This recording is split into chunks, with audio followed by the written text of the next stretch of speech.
All right, so the eyes have always been my favorite body part.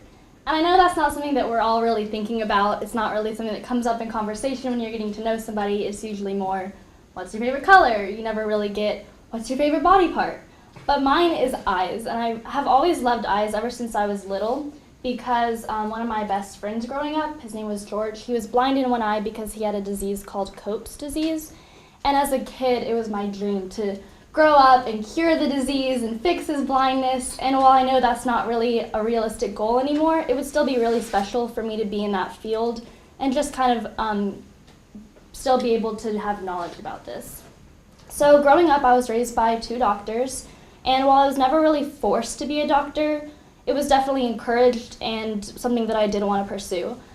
But then I got to Trinity and I started the pre-med program, and things just weren't clicking, and I kind of found myself really lost and not knowing what I wanted to do. But then I found my happy medium in optometry. So an optometrist is not a medical doctor. You don't go to medical school, but it is a doctor of optometry. So the difference between an optometrist and an ophthalmologist, which is what an eye medical doctor is in education and what they can diagnose and treat. So I decided to play the phone book game and just called a bunch of optometrist offices around town until I got connected with Dr. Jacob Hamad, who is an associate optometrist who works for Dr. Arthur Medina, who is another optometrist who owns his own practice, which is actually about 5 minutes away on North St. Mary's Street. We talked about a lot of different aspects of optometry, which I would like to share with y'all today. So the 3 questions that I'm going to be answering are what an optometrist does, how do you get there, and what are the rewards. So first of all, Dr. Hamad and I discussed a little bit more about what an optometrist really does. And I think this is really important for me because this is something that it's really new to me on what I think I want to do, so I needed to know a little bit more about what I'd be doing every day. Most people, including me, think that an optometrist just prescribes glasses. You cover one of your eyes, you read the little letters that are spread, and bam, you've either got 20/20 vision or you're blind as a bat. So one thing that he stressed is that a day in the life of an optometrist consists of a lot more than just eye checks. So he talked about it is a lot of general eye care, but you also deal with glaucomas, which is an eye condition that does cause blindness.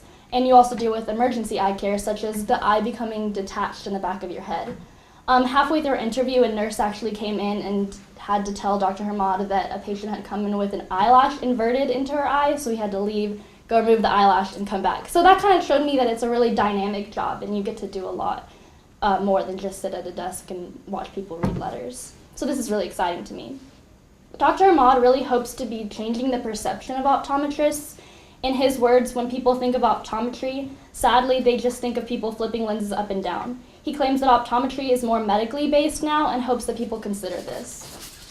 So now that we've established that optometry is a pretty fun job, how do you get there? Becoming an optometrist has a pretty relatively flexible path, but it does take dedication and drive. There's also a couple of skills that are really important. So once you know that you want to be staring at people's eyes for the rest of your life, you have a few options. You have to get your bachelor's degree. It can be any major. Just finish your prereqs. You go to a 4-year optometry school, get your license to practice optometry, and then you have an optional 1 year to specialize, which you could specialize in contact lenses, ocular disease, visional therapy, so it just places an emphasis somewhere. He said that Dr. Hamad said to be a successful optometrist, you have to be a good clinician, learner, and show good communication skills. He said that you should always be reading up because even if you think you know something, there's always something changing. He said that it's really important to judge each patient different from the last. So if you're treating 2 patients who both maybe have a glaucoma and could be going blind, one person you might have to tell it to them straight, and the other person you need to let them down easy. It just completely depends on the person, and that's where your communication skills really come in. The last thing that Dr. Hamad and I discussed are the rewards that can be gained from the field of optometry. And the first was really the patient relationships.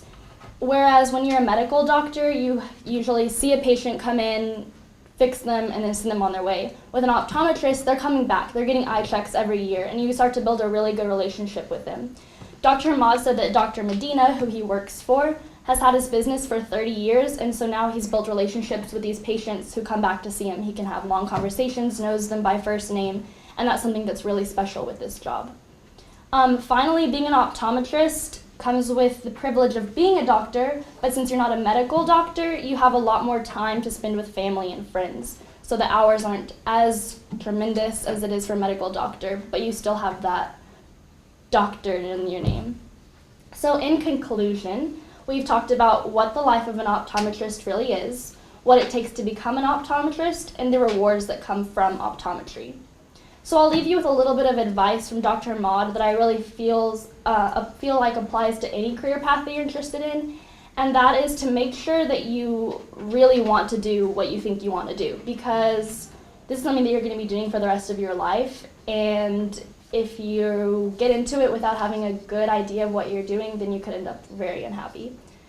Finally, as has been said in many speeches before mine, don't give up, set your goals, and stick with them. Thank you.